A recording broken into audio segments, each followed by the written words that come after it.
আপনাদেরকে একটি হাদিস পড়ে শোনাই, মন ভালো হয়ে যাবে, চোখে পানি চলে আসবে। রাসূল সাল্লাল্লাহু আলাইহি সাল্লাম বলেছেন, আল্লাহ তাআলা বলেন, আমার এক বান্দা পাপ করে, তারপর বলে, ইয়া আল্লাহ, আমার অপরাধ মাফ করে দিন।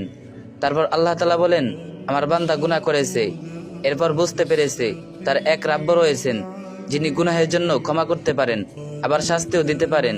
সে পুনরায় পাপ করে আর বলে, ও আমার রব, আমার গুনাহ মাফ করে দিন। এরপর আল্লাহ তাআলা বলেন, আমার বান্দা অপরাধ করেছে, তারপর বুঝতে পেরেছে তার এক রাব্ব রয়েছেন যিনি গুনাহের জন্য ক্ষমা করতে পারেন, আবারও শাস্তিও দিতে পারেন।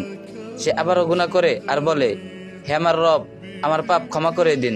তারপর আল্লাহ তাআলা বলেন, আমার বান্দা গুনাহ করেছে, এরপর বুঝতে পেরেছে তার এক রাব্ব রয়েছেন যিনি গুনাহের জন্য ক্ষমা করতে পারেন, আবার তার বিচারও করতে পারেন।